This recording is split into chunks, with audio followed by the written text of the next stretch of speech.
आप सबको मेरा नमस्कार। 24 घंटे नहीं हुए हैं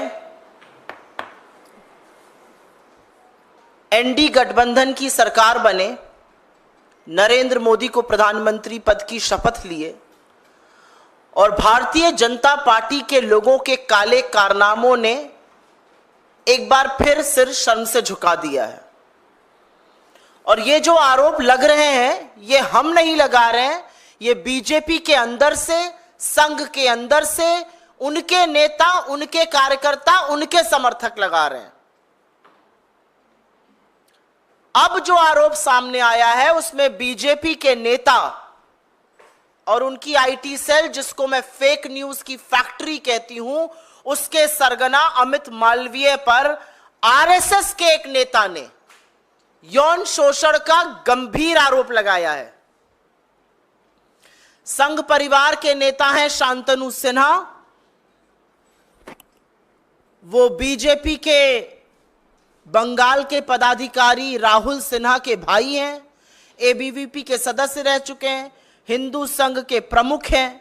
उनका कहना है कि बीजेपी आईटी सेल के प्रमुख अमित मालवीय बंगाल में औरतों का यौन शोषण करते हैं और सिर्फ 5 सितारा होटलों में ही नहीं, बीजेपी के दफ्तर तक में यह काली करतूतें चलती हैं। उन्होंने बंगाली में ट्वीट करके, बांग्ला में ट्वीट करके यह भी लिखा है कि बीजेपी नेताओं में होड़ लगी हुई है औरतों की आपूर्ति करने की। उनका कहना है कि ये सब लोग मिलकर, और अमित मालवीय का नाम लेकर उन्होंने कहा है, औरतों का यौन शोषण करते हैं। ये आरोप कांग्रेस पार्टी का नहीं है, ये आरोप संघ के एक व्यक्ति का है जो बीजेपी से जुड़ा हुआ है। मैं जानना चाहती हूं, बीजेपी की आईटी सेल है या दरिंदों का जमावड़ा है? आपको याद होगा उत्तर प्रदेश के आईआईटी बीएचयू का वो गैंग रेप कांड, जिसमें सक्षम पटेल, कुणाल पांडे, आनंद चौहान जैसे लोगों का नाम आया था। ये सब शीर्ष नेतृत्व ही नहीं, प्रधानमंत्री मोदी के बड़े करीबी लोग, लेकिन ये बीजेपी की आईटी सेल के संयोजक, सह संयोजक और उसके सदस्य थे।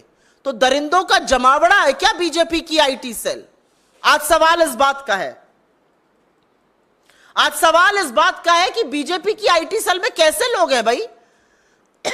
एक ध्रुव सक्सेना था, आईएसआई की मुखबिरी करते हुए पकड़ा गया था, हिंदुस्तान में मुखबिरी करता था आईएसआई के लिए। ये किन दरिंदों से, किन लोगों से भरा हुआ है बीजेपी की फेक न्यूज फैक्ट्री, बीजेपी की आईटी सेल? और बीजेपी में कितने महिला विरोधी लोग हैं भाई? हाथरस से लेके लखीमपुर, लखीमपुर से लेके उन्नाव, उन्नाव से लेकर चाहे वो उत्तराखंड की अंकिता भंडारी हो, चाहे वो गुजरात की बेटी बिल्किस बानो हो, चाहे वो इस देश की सबसे होनहार खिलाड़ी बेटियां हो, हर बार आरोपी बीजेपी का नेता, कभी कुलदीप सेंगर, तो कभी चिन्मय आनंद, तो कभी ब्रजभूषण, तो कभी अंकिता भंडारी का हत्यारा जिसके पिता बीजेपी के नेता है। कैसे लोगों से बीजेपी भरी पड़ी है? और सवाल इस बात का है कि इतने गंभीर आरोप आपके एक बड़े पदाधिकारी के खिलाफ लगे, लेकिन एक शब्द नहीं बीजेपी की ओर से, कोई प्रतिक्रिया नहीं, कोई उस पर एक्शन लेने की बात नहीं। तो आज सवाल इस बात का है कि सुई टपक सन्नाटे का सच क्या है? किसको बचाया जा रहा है? क्यों बचाया जा रहा है? किसके कहने पर बचाया जा रहा है? अगर इतना बड़ा आरोप किसी बीजेपी के बड़े पदाधिकारी पर लगा है तो बीजेपी का नेतृत्व क्या कर रहा है? नरेंद्र मोदी किस मुंह से महिलाओं की संरक्षण की बात करते हैं जब वो संरक्षण हर बार आरोपी को देते हैं? और ये महज संयोग नहीं है,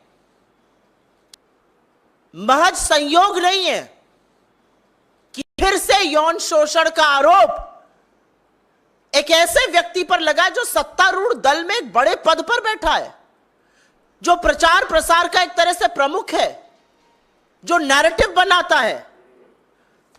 इस व्यक्ति ने अपना इतिहास इनका खखोल लीजिएगा, इतने ऐसे व्यक्ति को ऐसे पद पर बिठाना यह बीजेपी का नैतिक दिवालियापन दिखाता है।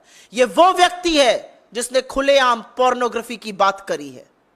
यह वो व्यक्ति है जिसने विपक्ष के खिलाफ सार झूठ, मनगढ़ंत कहानियां, हर तरह के षड्यंत्र रचे हैं।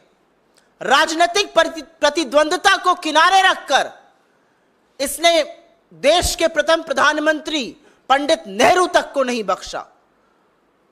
उनकी अपनी बहन और भतीजियों के साथ की फोटो को इसने दुष्प्रचार करके चलाया, लांछन लगाए।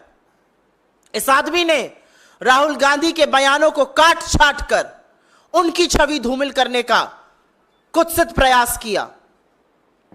इस व्यक्ति ने तमाम मर्यादाओं को लांघते हुए सोनिया जी के खिलाफ, विपक्ष के तमाम नेताओं के खिलाफ दुष्प्रचार किया। कोई राजनीतिक मर्यादा, कोई राजनीतिक शुचिता इस आदमी ने नहीं रखी और एक ऐसी फेक न्यूज फैक्ट्री बना दी बीजेपी की, जो सिर्फ झूठ, सिर्फ मनगढ़ंत कहानियां, मनोहर कहानियां रचती है, आधा सच और पूरा झूठ फैलाती है। तो आज हमारी मांग है कि आरएसएस के एक वरिष्ठ पदाधिकारी के इस बयान पर बीजेपी क्या कर रही है। हमारी मांग है कि एक निष्पक्ष जांच हो। हमारी मांग है कि सच सामने आए और हमारी मांग है कि जब तक जांच पूरी तरह से कार्रवाई ना हो जाए, सत्तारूढ़ दल के इतने बड़े पद पर एक ऐसा व्यक्ति नहीं बैठ सकता है जिस पर इतने बड़े यौन शोषण के गंभीर आरोप लगे हैं।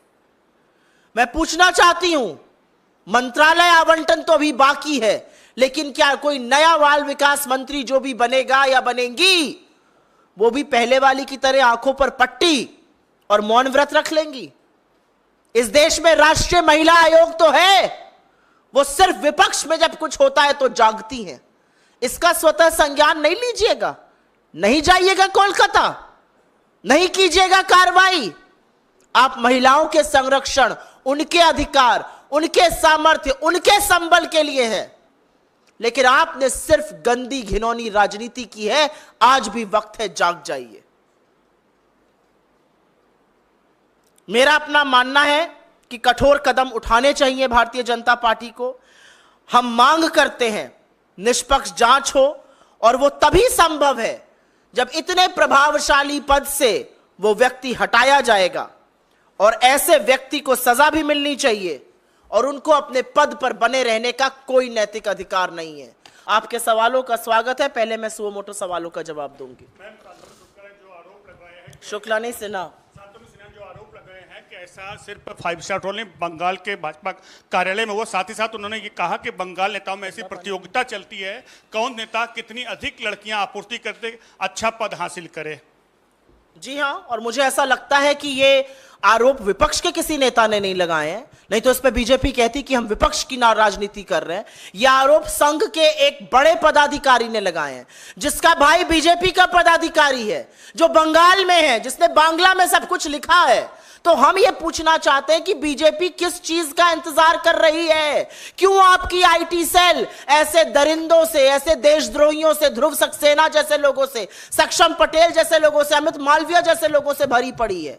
इस देश की आधी आबादी आपसे पूछ रही है, 63 सीटें हारने के बाद क्या आपके अंदर की नैतिकता जागेगी?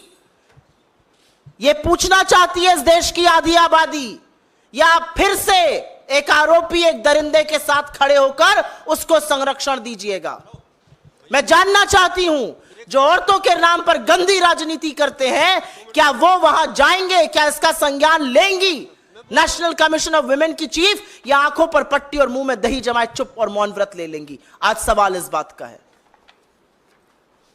कोई और सवाल इस पर?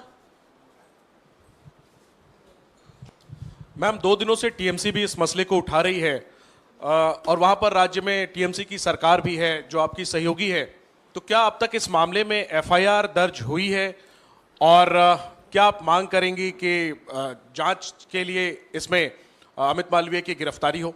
मेरा अपना मानना है कि बंगाल में जो सरकार है और जिसकी प्रमुख ममता बनर्जी जी हैं, वो जरूर इस मसले का संज्ञान ले रही हैं और जरूर इस पर कानूनी और पुलिस कार्रवाई होगी। अगर एक व्यक्ति इतने गंभीर आरोप लगा रहा है बीजेपी के एक प्रमुख पदाधिकारी पर, तो आपके सामने दो औचित्य हैं। या तो बीजेपी आए और पूरे दमखम के साथ कहे कि यह आरोप गलत है, हम इनको सिरे से खारिज करते हैं, जिसने आरोप लगाया है हम उसके खिलाफ कानूनी कार्रवाई करेंगे, करें मानहानि का दावा। या तो बीजेपी ये करे, या बीजेपी थोड़ी सी नैतिकता दिखाए, सामने आए और बोले गंभीर आरोप है, देश की आधी आबादी के खिलाफ है, आरोप बहुत संगीन है, जो व्यक्ति इतने इन्फ्लुएंशियल पद पर बैठा है पहले उनको उनके पद से मुक्त किया जाएगा, एक इंडिपेंडेंट जांच की जाएगी और उसके बाद आगे की कार्रवाई होगी। यही दो रास्ते हैं बीजेपी के पास। लेकिन बीजेपी की ओर से आपको सुई टपक सन्नाटा सुनाई दे रहा है, साए साए एक शब्द नहीं बोल रही है भारतीय जनता पार्टी। ना वो ब्रजभूषण पे बोलते हैं, ना वो कुलदीप सिंह सेंगर पे बोलते हैं, ना वो चिन्मयानंद पर बोले, ना वो हाथरस पे बोले, ना वो लखीमपुर के चीरहरण पे बोले, ना वो अंकिता भंडारी पर बोले, ना वो IIT BHU पर बोले, ना वो बिल्किस बानो पर बोले। लेकिन इस देश ने आपको दिखाया, इस देश की महिलाओं ने आपको दिखाया, आप जिसको अपनी जीत बनाकर चल रहे हैं वो निर्णायक नैतिक हार है और बहुत कारणों से हुई। उसमें से एक कारण यह भी था कि आप इस देश की आधी आबादी के तिरस्कार में और हर वक्त संरक्षण आरोपियों को देने में खड़े होते हैं। कोई और सवाल इस पे? कोई और अन्यथा सवाल? रियासी में जो आतंकी हमला हुआ है जिसमें तीर्थ यात्रियों की, जिसमें कि कई लोगों की मौत हुई है, इस घटना को लेकर के आप लोगों की क्या मांग है? हम सबसे पहले तो अपनी श्रद्धांजलि उन सब लोगों को देते हैं जिनकी जान गई, उन सब परिवारों को हमारी संवेदनाएं, जो घायल हुए उनके शीघ्र स्वास्थ्य लाभ की हम प्रार्थना करते हैं। हम बिना लाग लपेट के एक बात डंके की चोट पर कहते हैं कि हिंसा और आतंकवाद के खिलाफ यह देश एकजुट होकर खड़ा है।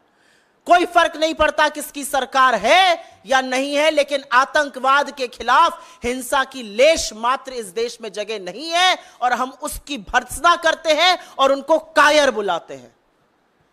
श्रद्धालुओं की बस पर हमला करने वाले कायर हैं और कुछ नहीं। लेकिन इस बात की बहुत गहन चिंता है कि बड़े बड़े दावे और डींगे हाँकने वाले आज इस बात का भी जवाब देना पड़ेगा कि क्या है सुरक्षा व्यवस्था जम्मू कश्मीर की। पहले तो घाटी में ऐसी वारदातें होती थी, अब जम्मू में हो रही हैं। तो आज सवाल यह भी पूछा जाएगा कि आपने हिम्मत नहीं दिखाई चुनाव लड़ने में, आप श्रीनगर से भाग गए, आप बारामूला से भाग गए, आप अनंतनाग राजौरी से भाग गए, लेकिन आप अब बताइए कि कानून व्यवस्था इतनी ध्वस्त क्यों है? श्रद्धालुओं की इस निर्मम हत्या का जिम्मेदार कौन है? आज इस बात पर भी सवाल उठेगा। मैम, सुरेश गोपी हैं एकमात्र बीजेपी सांसद केरला से। उन्होंने कल ओथ ली और अब वो कह रहे हैं उनको फिल्मों में काम करना है और कंटिन्यू नहीं करना है मिनिस्टर के तौर पर।